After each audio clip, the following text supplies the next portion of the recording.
जय हिंद। नमस्कार दोस्तों, आज के वीडियो में हम ज्योग्राफी से रिलेटेड क्वेश्चंस को डिस्कस करेंगे जो कि एसएससी के एग्जाम्स में पूछे जाते हैं। तो यदि आप SSC GD, SSC CHSL, group D या इस तरह से रिलेटेड और भी अदर एग्जाम्स की प्रिपरेशन कर रहे हैं तो ये क्वेश्चंस आपके लिए बहुत इंपॉर्टेंट होने वाले हैं। इस वीडियो में मैं 15 मोस्ट इंपॉर्टेंट क्वेश्चंस को डिस्कस करूंगा जो कि एसएससी के पॉइंट ऑफ व्यू से बहुत इंपॉर्टेंट हैं। और इस तरह के क्वेश्चंस मैंने अपने चैनल पर काफ़ी अपलोड करके रखे हैं और आगे भी मैं ऐसे वीडियोस लाते रहूँगा, तो आप मेरे चैनल को सब्सक्राइब कर दीजिए ताकि आपकी कोई भी नोटिफिकेशन मिस ना हो। तो चलिए अब इस वीडियो को स्टार्ट करते हैं, और इस वीडियो को स्टार्ट करने से पहले आप इस वीडियो को एक लाइक कर दें और शेयर कर दें। चलिए बढ़ते हैं पहले क्वेश्चन की तरफ। तो पहला क्वेश्चन है, what is the latitudinal extent of India. तो इंडिया का लैटिट्यूडनल एक्सटेंट क्या है। तो इस क्वेश्चन को सॉल्व करने के लिए मैं आपको 5 सेकंड का टाइम देता हूँ, आप इसे ट्राई कीजिए। और जैसे जैसे आप सही जवाब देते जाइएगा आप खुद को एक नंबर दीजिएगा, और यदि आप गलत जवाब देते हैं तो खुद को -1/4 भी दीजिएगा। तो इस क्वेश्चन के लिए मैं आपको 5 सेकंड का टाइम देता हूँ, आप इसे ट्राई कीजिए।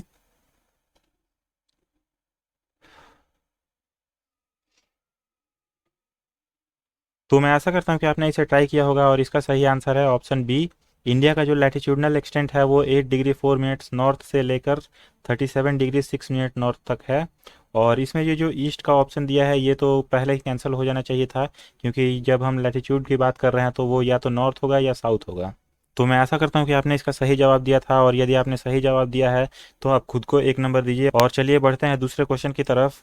तो ये क्वेश्चन है, there is a difference of dash in time on moving from one longitude to next in east to west direction. जब हम ईस्ट से वेस्ट की ओर बढ़ते हैं तो दो लॉन्गिट्यूड के बीच में कितने का टाइम डिफरेंस आता है। तो इसके लिए भी मैं आपको 5 सेकंड का टाइम देता हूँ, आप इसे ट्राई कीजिए।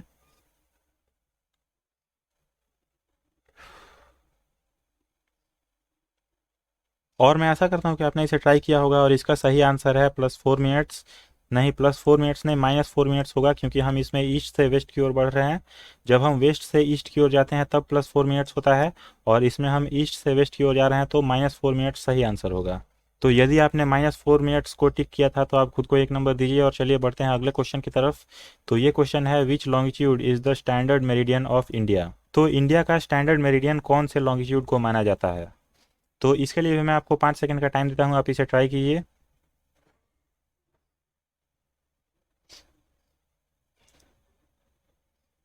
और मैं आशा करता हूँ कि आपने इसे ट्राई किया होगा, और इसका सही आंसर है option B. 82.5 degree east longitude को इंडिया का स्टैंडर्ड मेरिडियन माना गया है।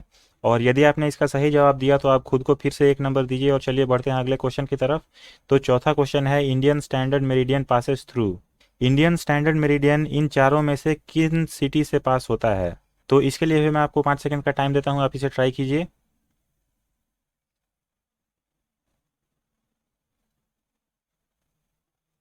तो मैं आशा करता हूँ कि आपने इसे ट्राई किया होगा, और इसका सही आंसर है मिर्ज़ापुर।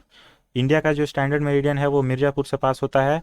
और इंडियन स्टैंडर्ड मेरिडियन क्या है, यदि आपको नहीं पता तो बता दूं कि ये एक टाइम को रेफरेंस मानने के लिए इंडिया में एक लॉन्गिट्यूड को माना गया है। जैसे कि पूरे वर्ल्ड के टाइम को डिसाइड करने के लिए ग्रीनविच मेरिडियन को माना गया है, उसी तरह इंडिया के टाइम को डिसाइड करने के लिए ये इंडियन स्टैंडर्ड मेरिडियन को मान के रखा गया है कि इस मेरिडियन में जो टाइम होगा वही पूरे कंट्री का टाइम होगा।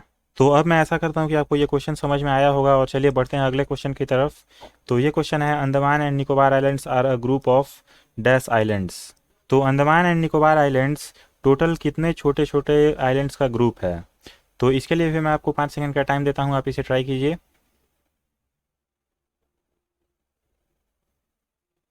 तो मैं आशा करता हूँ कि आपने इसे ट्राई किया होगा, और इसका सही आंसर है 572 आइलैंड्स। और अब इसके बाद चलिए बढ़ते हैं अगले क्वेश्चन की तरफ। तो अगला क्वेश्चन है, what is the area of Lakshadweep island. तो जैसा कि आपको पता होगा कि लक्षद्वीप आइलैंड एक काफ़ी छोटा सा आइलैंड है, और ये कोरल रीफ से बना है। तो इस क्वेश्चन में पूछा जा रहा है कि इस लक्षद्वीप आइलैंड की एरिया क्या है। तो इसके लिए भी मैं आपको 5 सेकंड का टाइम देता हूँ, आप इसे ट्राई कीजिए।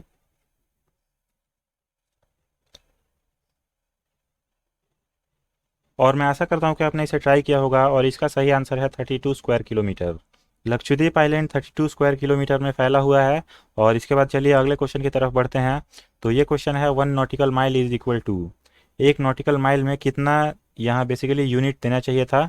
तो यहाँ मैं इसे मीटर कर देता हूँ, और यहाँ जितने भी है सब में मीटर्स ही होगा। तो आप बताइए कि एक नॉटिकल माइल में कितने मीटर्स होते हैं।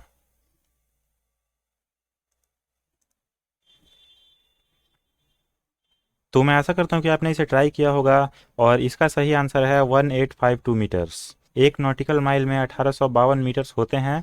और ये नॉटिकल माइल के बारे में यदि आपको नहीं पता तो बता दूं कि ये जो है वो किसी एक ओशियन का कितना एरिया किसी एक कंट्री में बिलोंग करता है वो डिसाइड करने के लिए इसे यूज़ किया जाता है। और किसी भी कंट्री के कोस्ट से 200 नॉटिकल माइल्स तक का एरिया उस कंट्री के अंडर में आता है और वो कंट्री उस एरिया में कोई भी एक्टिविटी परफॉर्म कर सकता है जैसे फिशिंग या ऑयल एक्सट्रैक्शन या कुछ भी ऐसा एक्टिविटी जिससे कि वो कंट्री को बेनिफिट हो, वो उस एरिया में परफॉर्म कर सकता है।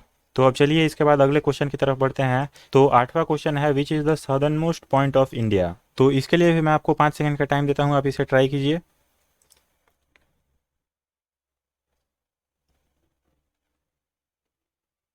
और मैं आशा करता हूँ कि आपने इसे ट्राई किया होगा और इसका सही आंसर है इंदिरा पॉइंट। देखिए इंडिया का जो मेन लैंड है यदि उसके बारे में पूछा जाता तो इसका आंसर कन्याकुमारी होता, पर इसमें पूरे टोटल इंडिया का बात किया गया है तो इसमें अंडमान एंड निकोबार आइलैंड्स भी आएगा और इसलिए इसका आंसर इंदिरा पॉइंट होगा। तो मैं आशा करता हूँ कि आपको ये क्वेश्चन समझ में आया होगा और अब इसके बाद चलिए बढ़ते हैं अगले क्वेश्चन की तरफ। तो ये क्वेश्चन है which is the largest coffee producing state in India. India में सबसे ज़्यादा कॉफ़ी किस स्टेट में प्रोड्यूस की जाती है। तो इसके लिए भी मैं आपको 5 सेकंड का टाइम देता हूँ, आप इसे ट्राई कीजिए।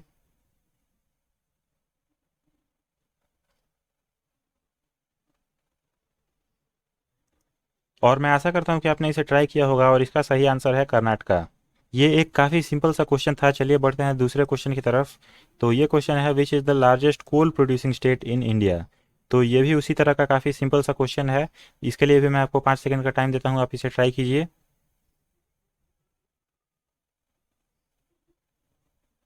और मैं आशा करता हूँ कि आपने इसे ट्राई किया होगा और इसका सही आंसर है झारखंड। और बाय द वे मैं भी झारखंड से हूँ, तो यदि इस वीडियो को कोई झारखंड से देख रहा है तो आप मुझे कमेंट में ज़रूर बताना। और चलिए बढ़ते हैं अगले क्वेश्चन की तरफ। तो ये क्वेश्चन है which is the best quality of coal. तो इसके लिए भी मैं आपको 5 सेकंड का टाइम देता हूँ, आप इसे ट्राई कीजिए।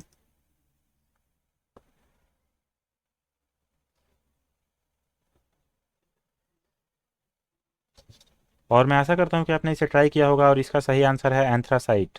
एंथ्रासाइट कोल जो होता है वो बेस्ट क्वालिटी का कोल होता है और इसमें लगभग 90 टू 95% कार्बन होता है। हालांकि इसे हम रेगुलर यूज़ में नहीं लेते हैं और हमारे रेगुलर यूज़ का जो होता है वो बिटुमिनस कोल होता है और इसमें अबाउट 60 to 80% कार्बन होता है। और किसी किसी केस में लिग्नाइट को भी यूज़ किया जाता है। और ये जो पीट होता है इसे तो बेसिकली कोल ही नहीं बोला जाता है और ये कोल के फॉर्मेशन का सबसे इनिशियल स्टेज होता है, इसलिए इसे भी कोल की कैटेगरी में ही रखा जाता है। तो अब चलिए बढ़ते हैं अगले क्वेश्चन की तरफ। तो ये क्वेश्चन है which is the highest coal consuming country of the world. तो इसके लिए भी मैं आपको 5 सेकंड का टाइम देता हूँ, आप इसे ट्राई कीजिए। और मैं आशा करता हूँ कि आपने इसे ट्राई किया होगा और इसका सही आंसर है चाइना। 2020 में चाइना कोल का सबसे लार्जेस्ट कंज्यूमर था और सेकेंड नंबर पर इंडिया भी आता है। तो मैं आशा करता हूँ कि आपने इसका सही जवाब दिया होगा और इसके बाद चलिए बढ़ते हैं अगले क्वेश्चन की तरफ। तो अगला क्वेश्चन है who is the largest exporter of coal. Coal का सबसे लार्जेस्ट एक्सपोर्टर कौन सा कंट्री है। तो इसके लिए भी मैं आपको 5 सेकंड का टाइम देता हूँ, आप इसे ट्राई कीजिए।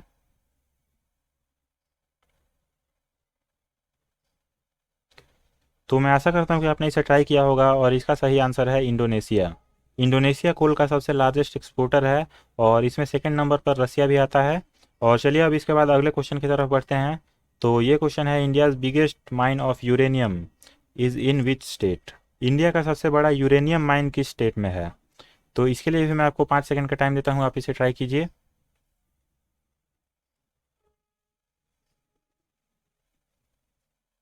तो मैं आशा करता हूँ कि आपने इसे ट्राई किया होगा और इसका सही आंसर है आंध्र प्रदेश। और अब इसी के साथ साथ चलिए बढ़ते हैं आखिरी क्वेश्चन की तरफ। तो ये क्वेश्चन है which state has the lowest literacy rate in India. India में किस स्टेट का सबसे लोएस्ट लिटरेसी रेट है। तो ये काफ़ी सिंपल सा क्वेश्चन है, इसके लिए भी मैं आपको 5 सेकंड का टाइम देता हूँ, आप इसे ट्राई कीजिए।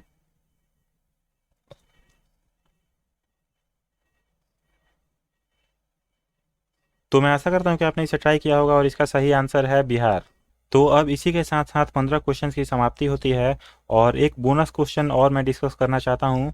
और ये क्वेश्चन है कि what is the shape of earth. Earth का शेप क्या है।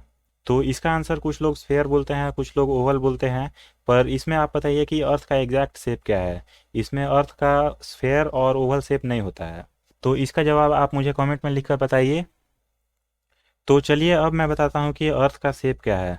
तो अर्थ का जो शेप है वो काफ़ी इरेगुलर सा है और ये किसी ज्योमेट्री से मैच नहीं करता है, तो इसलिए अर्थ की शेप को एक अलग ही नाम से जाना जाता है और अर्थ का शेप जियोड होता है।